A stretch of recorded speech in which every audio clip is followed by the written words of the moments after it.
853 E Street. And from my interpretation and understanding, the E Street project is still underway and continuing on. It's going to have a major impact. And what I'm asking is that the mayor and the council members and everybody else here help us go through this period. I've got 65 families. I've got 10 personnel that are going to become unemployed unless we do something. And right now, I'm at a loss, but I'm a firm believer that teamwork will solve the problem that's coming up in the future. So it's what I'm asking you, be upfront with me, keep me posted on what's going on so we know when we're gonna have to close the doors down there. My own personal thoughts is, I think Washougal deserves a new daycare center. I'm the one standing up saying that I will put up the new daycare center, but I'm gonna need your help. We've got daycare centers put in 1940 houses like what I'm in down there now. We have daycare centers over here and ex-liquor stores and so forth. But I think as if we all put our heads together, we can come up with something for the kids. Daycare center is where they start off there. You know, as I send people down here to the Hathaway School or to Gauze or whatever school that my kids come out of, they're going into those schools. They can count in Spanish, they can count in English, some of them can count in German. I get comments back from the teachers. I'm a star performer when it comes to daycare. I work with the state. We're controlled by the state. If you call down to the state here, they'll tell you who runs the best daycare in Clark County. I do, because I care. My wife cares. My employees care. So I'm asking you, when it comes down to time to shutting things down and stuff like that, really bend over and give me good ideas to how we're gonna solve the problem, because it is a problem.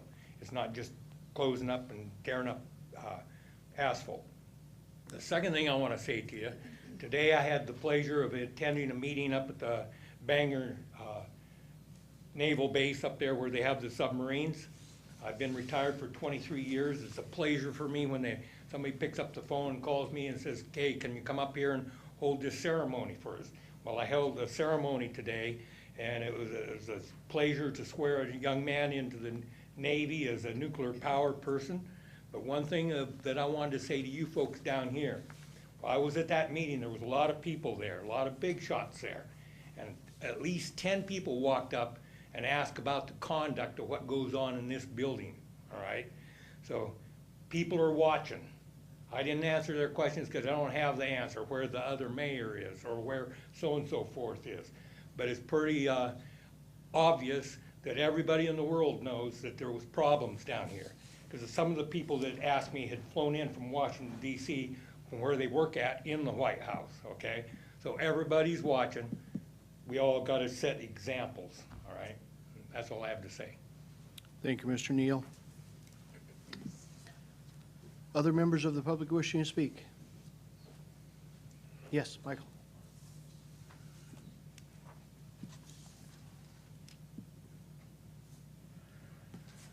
Good evening. I'm Michael Rothschild, 736 Sunset Ridge Drive in Washougal, and thank you for allowing me to speak again tonight.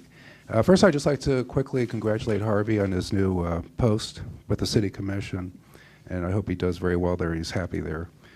And I just wanted to point out a couple of positive examples of some of the good things that the City Council and our city government's been doing.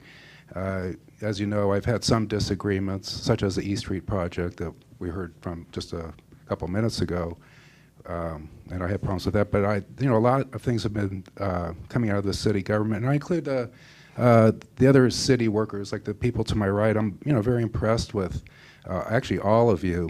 Even though I have disagreements, I think you're very intelligent people. I've had the fortune of meeting several of you. And I've been very impressed, and I know you're all, good people. The first article was in the Camas Washougal Post, record 216, February 16th, recent article. It was an informative editorial by our city council members, Molly Costin and Jennifer McDaniel, and I enjoyed reading it. I thought it was very informative. It was basically pointing out that the stormwater regulations and issues are complex, but they're going to focus more on education than enforcement, which I think is good. I think education is critical. I think most people, from actually polls that I read, most people are environmentally conscious, and I think they'd like to help in any way that they can, if it's not too burdensome. One thing that was alluded to in the editorial by Molly Costin and Jennifer McDaniel was, like, for instance, keeping your fertilizers on the lawns and in our flower beds. And I think all of us can probably improve somewhat when we just think about different things, but just, you know, a couple examples of things that I've tried to do for quite a while now is, like, I like to keep our lawn looking nice, especially, you know, in the front.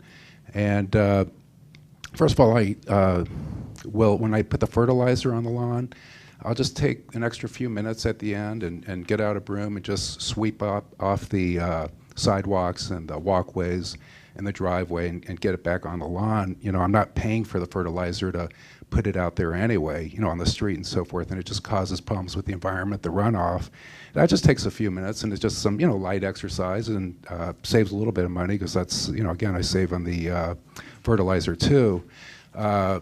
And then the watering, which, and as we know, we've talked about before, the water rates going up quite a bit, and probably in the future, I hope not, but you know, the water in the summertime, it can get pretty hot here in the summertime.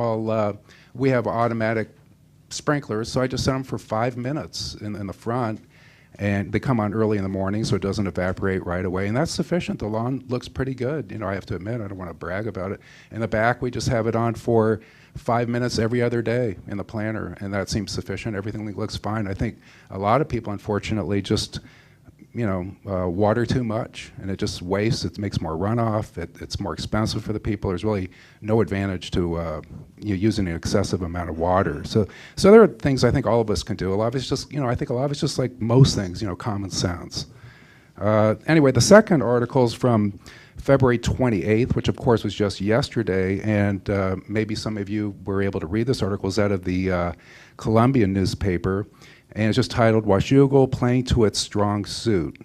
East Clark County City promotes its locale and history. And it was an informative article and largely very positive. You know, it was interesting to read.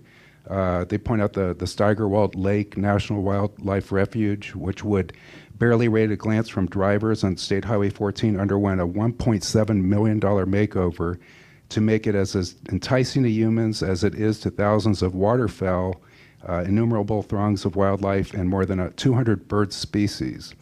So I didn't even know about this, but you know, this is a very favorable article, and I think it really makes Washougal look good. And finally, if I could, I think a lot of you have been doing a very good job. I know it's a very hard job.